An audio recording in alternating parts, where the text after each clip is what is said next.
Session में आप सभी लोगों का स्वागत है। आज हम बात करेंगे क्लास 11th एनसीईआरटी एग्जाम्पलर की जो क्वेश्चन सीरीज हमने स्टार्ट कर रखी है, हम उसको डिस्कस करेंगे। पहला सवाल आपकी स्क्रीन पे है। क्वेश्चन है आपके बहुविकल्प में। तो पहला सवाल क्या कह रहा है कि सम electronic species Na plus Mg plus two F minus O minus की त्रिज्याओं को बढ़ती हुई लंबाई का सही क्रम है। देखो सिंपल, मैंने आपको एक चीज बता रखी है नंबर फर्स्ट पे कि हमने आपको एक चीज बता रखी है कि जो चार्ज है ना, चार्ज वो समानुपाती होता है 1/साइज के। अगर किसी का साइज ज्यादा है तो साइज अगर ज्यादा होगा तो उस साइज अगर ज्यादा होगा तो उस पे चार्ज कम होगा। या फिर हम इसको उल्टा भी कर लें, जिसकी साइज कम होगी उसका चार्ज भी क्या होगा, ज्यादा होगा। तो मैंने आपको सिंपल बता रखा है कि अगर धनायन के अंतर्गत धनायन पर चार्ज ज्यादा होगा, चार्ज ज्यादा होगा तो क्या होगा, धनायन पर चार्ज ज्यादा होगा तो उसकी साइज क्या हो जाएगी, छोटी हो जाएगी। तो इसका मीनिंग ये रहा कि अपने पास तीन एलिमेंट हैं, एक Na प्लस है, एक Mg प्लस टू है, एक आपके पास F माइनस है, एक O माइनस है। आपको पता है सबसे कम चार्ज किस पे है, मैग्नीशियम पे। सबसे ज्यादा चार्ज सॉरी किस पे है, मैग्नीशियम पे। तो मैग्नीशियम का क्या होगा, सबसे छोटा आकार होगा। तो करेक्ट ऑर्डर क्या होगा, Mg2 प्लस सबसे छोटी साइज, फिर Na प्लस, और फिर उसके बाद F माइनस, और उसके बाद क्या होगा, O माइनस टू होगा।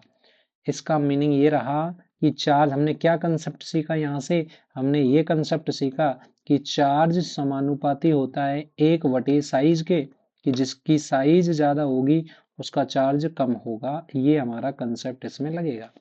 कौन सा ऑप्शन करेक्ट है देख लो। सबसे पहला तो हो ही नहीं सकता, दूसरा भी नहीं हो सकता, तीसरा भी नहीं हो सकता, तो करेक्ट ऑप्शन कौन सा है आपका, सेकंड है।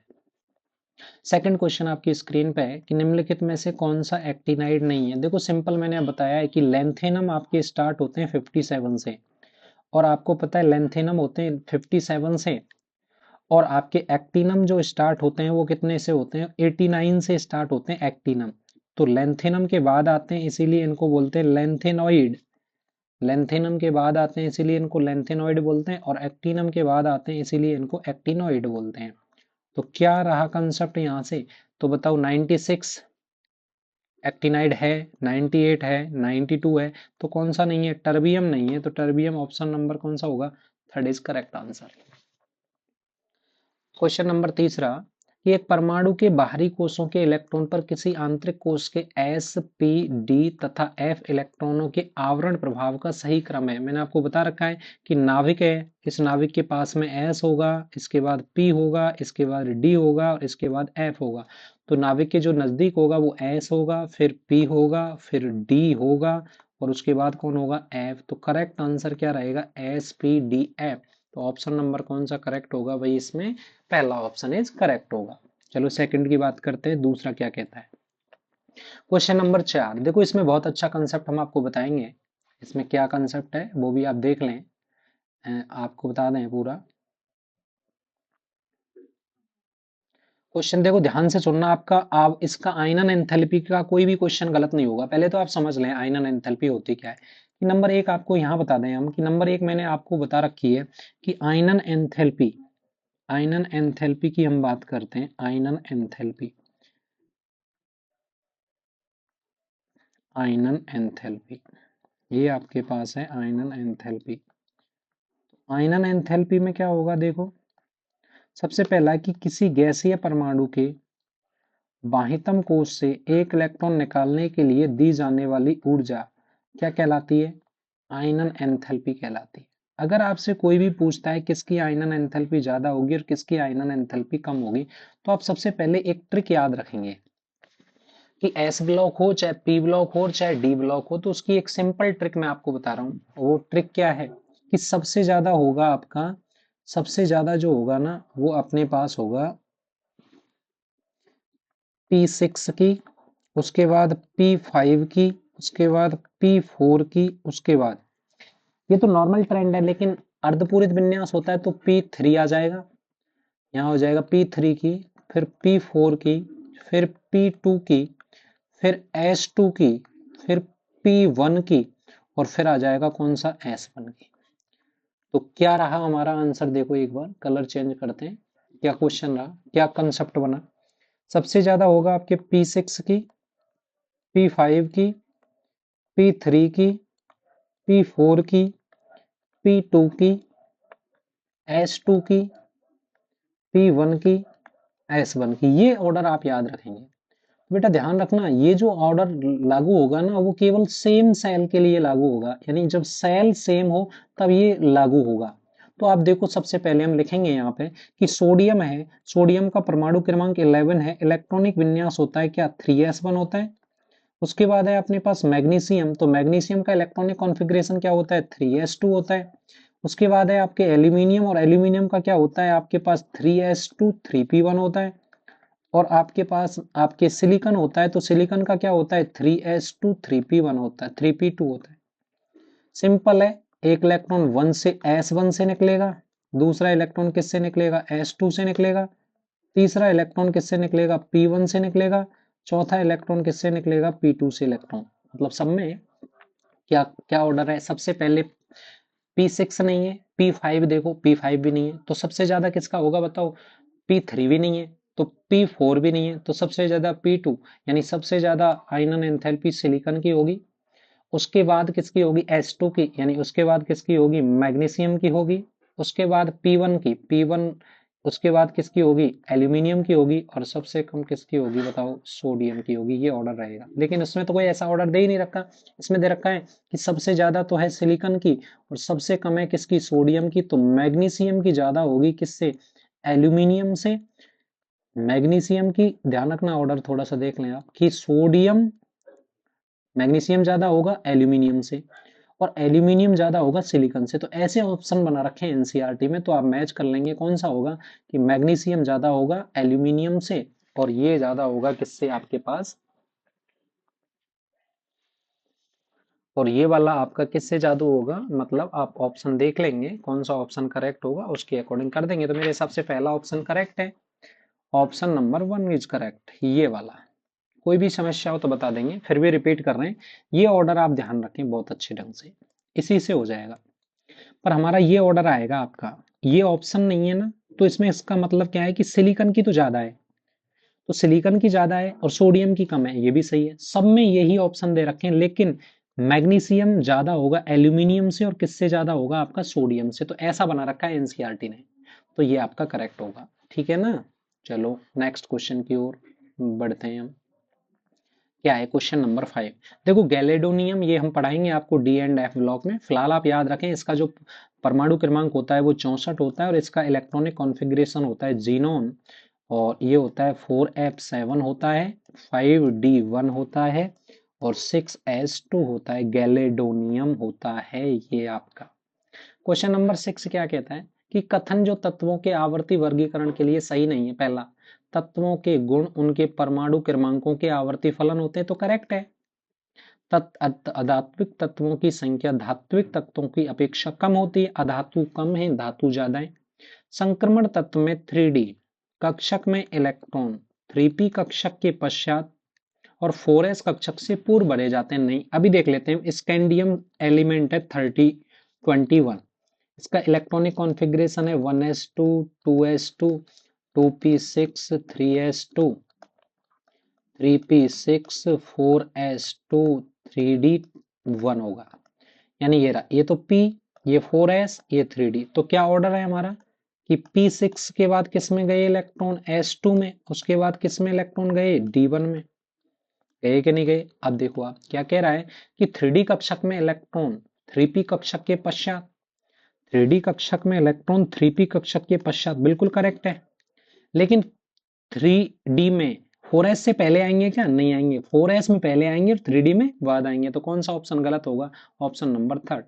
ये भी देख लेते हैं। आवर्त में तत्वों की प्रथम आयनन एंथैल्पी का मान परमाणु क्रमांक के बढ़ने के साथ बढ़ता है।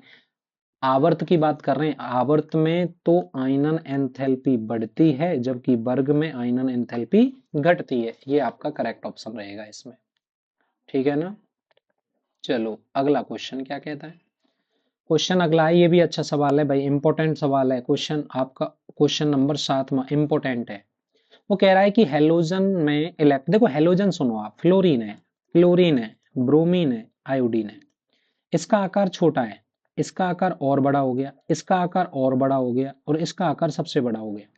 तो यहाँ आकार छोटा है ना, तो जब इस पे इलेक्ट्रॉन जुड़ता है ना, तो आकार छोटा है और इलेक्ट्रॉन जुड़ता है, तो यहाँ पे भी छोटी साइज में ज्यादा इलेक्ट्रॉन भरे पड़े हैं। छोटी साइज में इलेक्ट्रॉन ज्यादा है, तो इलेक्ट्रॉन इलेक्ट्रॉन के मध्य एक फोर्स काम करता है, जिस फोर्स का नाम होता है रिपल्सन फोर्स। तो यहाँ सबसे ज्यादा रिपल्सन फोर्स होता है। तो हम बात कर रहे हैं किसकी, हम पीरियड की बात कर रहे हैं, पीरियड की नहीं, ग्रुप की बात कर रहे हैं हम, कि ग्रुप में आयनन एंथैल्पी वो इलेक्ट्रॉन लब्धि एंथैल्पी घटती है। तो क्या ट्रेंड होना चाहिए था कि फ्लोरीन ज्यादा होना चाहिए क्लोरीन से, और ब्रोमीन से, और किससे, आयोडीन से। लेकिन हुआ क्या, क्लोरीन की इलेक्ट्रॉन लब्धि एंथैल्पी ज्यादा है किससे, फ्लोरीन से, और फिर फ्लोरीन से ज्यादा है ब्रोमीन की, और फिर किसकी है, आयोडीन की। इसका मीनिंग क्या हुआ कि क्लोरीन की साइज ज्यादा है, साइज ज्यादा है तो इलेक्ट्रॉन एडजस्ट कर जाता है, रिपल्सन फोर्स नहीं लगता, और रिपल्सन फोर्स नहीं लगेगा तो इसकी इलेक्ट्रॉन लब्धि एंथैल्पी पूरी आवर्त सारणी में सबसे ज्यादा होती है। आ चुका है ये क्वेश्चन। तो ऑप्शन इन्होंने बना नहीं रखे। तो पहली बात तो फ्लोरीन की तो कम है, ज्यादा किसकी है, क्लोरीन की, और क्लोरीन की ज्यादा किससे होगी बताओ, ब्रोमीन से, और ब्रोमीन से ज्यादा होगी, और ब्रोमीन से ज्यादा किसकी होगी, आयोडीन की। तो ये वाला ऑप्शन करेक्ट होगा इसमें। अब ये मैच कर लो आप कौन सा ऑप्शन है। तो मेरे हिसाब से ऑप्शन नंबर 3। फिर भी कोई इश्यू हो तो आप मुझे बता सकते हो कमेंट करके, हम और आपको रिपीट कर देंगे। क्वेश्चन नंबर 8 क्या कहता है, 8वां क्वेश्चन है अपने पास, क्वेश्चन नंबर 8वां है। देखो क्वेश्चन 8 कह रहा है कि आवर्त सारणी का जो दीर्घ रूप है, आवर्त सारणी का जो दीर्घ रूप है उसमें आवर्त संख्या किसके बराबर होती है। अरे आवर्त संख्या तो मुख्य क्वांटम संख्या के बराबर होती है। जितनी उसकी क्वांटम संख्या होगी उतने ही उसमें क्या होंगे, आवर्त होंगे। तो कुछ ऑप्शन नंबर कौन सा हो जाएगा यहाँ, 3rd।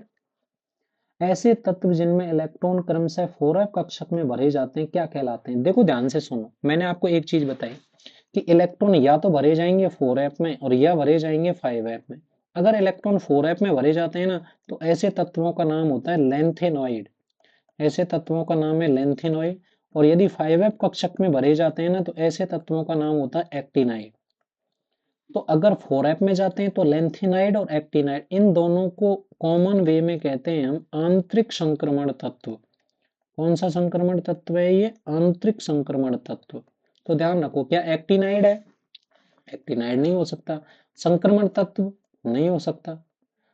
लेंथेनाइड बिल्कुल हो सकता है, 4f में जा रहा है तो लेंथेनाइड, हेलोजन नहीं हो सकता। तो करेक्ट ऑप्शन कौन सा होगा यहाँ पे इसका, lanthanide. Option number 3rd is correct. Question number अगला क्या कह रहा है, देखो क्वेश्चन नंबर अगला आपके पास क्या कहता है कि दी गई स्पीसीज के आकार का सही क्रम होगा। बता रखा है ना मैंने कि नेगेटिव वाली जो स्पीसीज है उसका आकार ज्यादा होता है, फिर सिंपल का, और फिर पॉजिटिव वाली स्पीसीज का।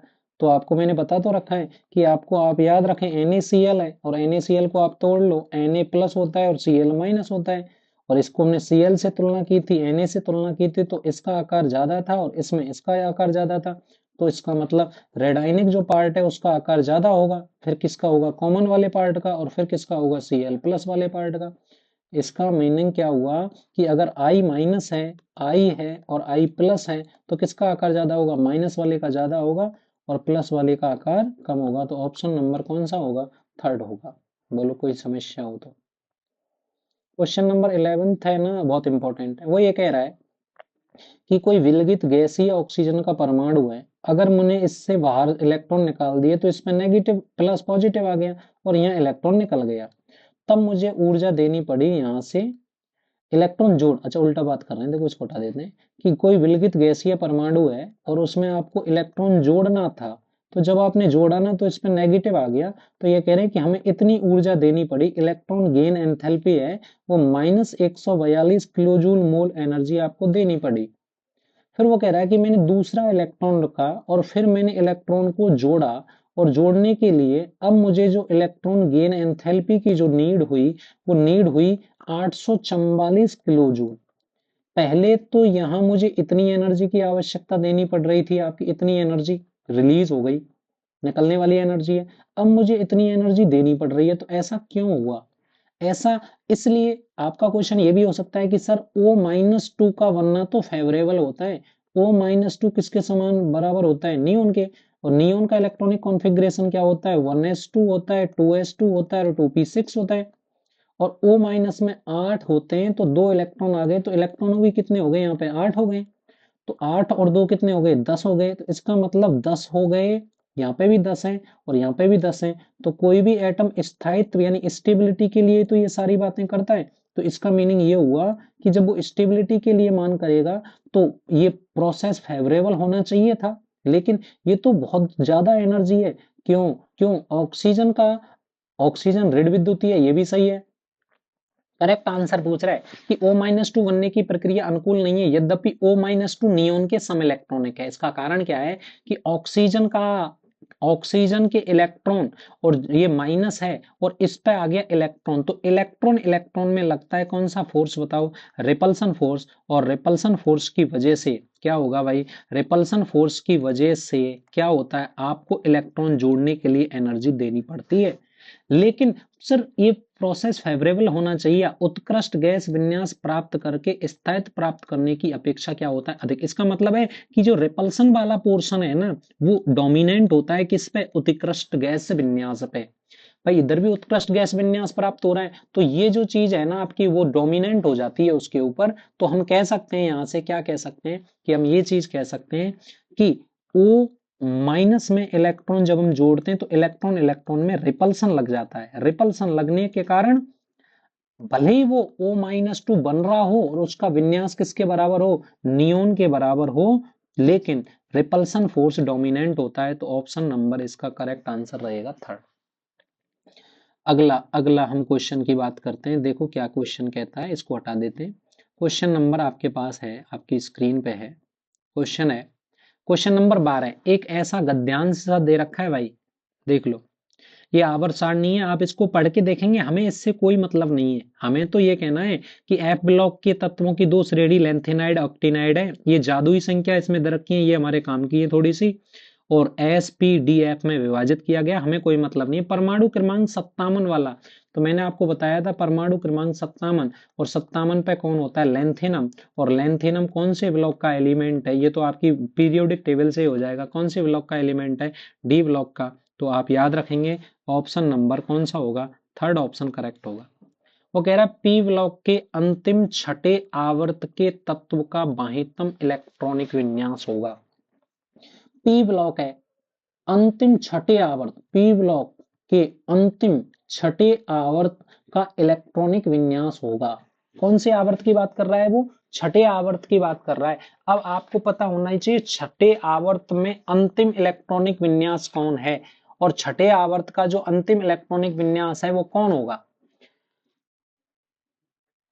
पी ब्लॉक के अंतिम छठे, तो देखो मैं आपको बता दूं कि पी ब्लॉक है, पी ब्लॉक ये रहा, और छठा आवर्त ये रहा, और छठे आवर्त का अंतिम इलेक्ट्रॉनिक विन्यास होगा। तो वो आपको हम बता दें कौन होगा। आप ध्यान से दिमाग लगा लें कि छठे आवर्त में कौन सा तत्व होगा। तो इसका आप आंसर हमें कमेंट बॉक्स में बताएंगे कि क्या होगा। फिर भी आप समझ लें, इसका मैं आपको बता दूं कौन सा ब्लॉक है, बताओ। P block. तो पहले आप पी ब्लॉक ड्रॉ करेंगे पूरा। इसके होते हैं 13, इसके होते हैं 50, 14, 15, 16, 17 और 18। तो ये कह रहा है कि छठवें आवर्त पे जाना आप, और छठवें आवर्त के तत्व का बाह्य इलेक्ट्रॉनिक विन्यास क्या होगा, तो आप उसको मैच करके और कमेंट करेंगे। सिंपल क्वेश्चन है। अगला क्वेश्चन आपके स्क्रीन पे है कि निम्नलिखित परमाणु क्रमांक वाले तत्वों में से कौन आवर्त सारणी के वर्तमान ढांचे में समायोजित नहीं किया जा सकता? भाई ये तो सिंपल है कि कौन सा नहीं है। आधुनिक आवर्त सारणी में तो 118 तत्व हैं टोटल। कितने तत्व हैं बताओ? 118 तत्व हैं। लेकिन वो कितने दे दिया? 126। तो ये कहाँ आ रहा है? नहीं आ रहा। तो ऑप्शन कौन सा? थर्ड। एक ही वर्ग में परमाणु क्रमांक 43। भाई साहब ध्यान से समझना है इसको। देखो मैं इसके लिए स्लाइड ले लेते हैं एक, अब देख ध्यान से सुने।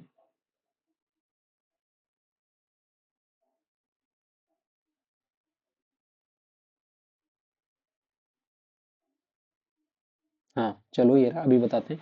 देखो आप डी ब्लॉक की हमने ट्रिक बताई है कि साइंस, इधर देखो, साइंस टीचर विनीता कृपलानी मन, मन पे होता है 25, और एक और होता है यारी जरा निभा मौत तक, ये इटरवियम होता है 39, 40, 41, 42, 43, तो 43 ये रहा। देखो क्या पागल बना रहा है कि एक ही वर्ग है, वर्ग यही है, मन तक रे आता है वैसे ये, है ना।